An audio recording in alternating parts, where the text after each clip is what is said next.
Saya belum pernah melihat pria yang tidak tahu malu. Istri yang dikhianati. Dia juga berteriak dan membentak istrinya. Baru saja, wanita itu datang ke pintu dan merobek bajingan itu. Bajingan, setelah mengambil departemen pengejaran mereka berjalan pergi. Kemudian suami saya mengejarnya.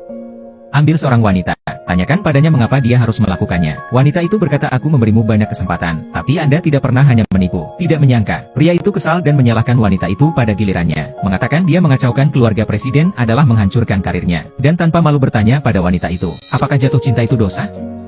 Wanita tidak bisa mempercayai telinganya. Apakah bajingan yang mengkhianati pernikahan juga layak dicintai? Wanita patah hati. Dia sudah tercekik untuk sementara waktu. Saya curhat ke suami saya, lalu dengan keras menyuruh suaminya untuk bercerai. Wanita itu menyuruhnya untuk tidak melihat putranya lagi. Tanpa menunggu suaminya bereaksi, dia melangkah pergi. Setelah wanita itu pergi, pria itu duduk di tanah dan mulai tercengang. Dia sepertinya telah kehilangan segalanya dalam sekejap. Saat itu, putri presiden datang.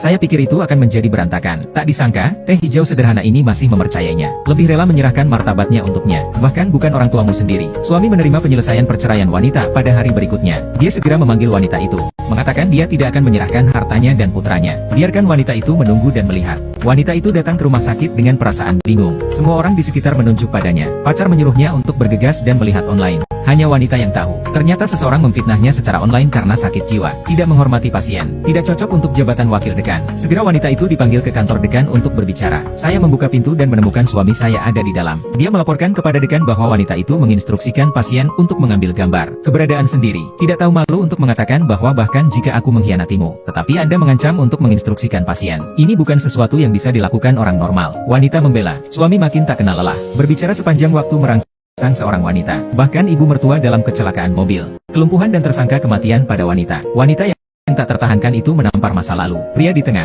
Dia langsung meminta dekan untuk membuka penilaian mental untuk wanita itu. Wanita itu lari dengan marah. Dia tidak berharap untuk menikah selama bertahun-tahun. Suami sangat tidak tahu malu. Dia baru saja pergi. Pria itu mengikuti. Dua orang, kamu mengejarku. Segera pria itu menyusul wanita itu. Dia baru saja memarahi wanita. Dia hendak keluar dari mobil dan menghentikan wanita itu. Tendangan akselerator membanting setir. Perlahan menabrak pria itu.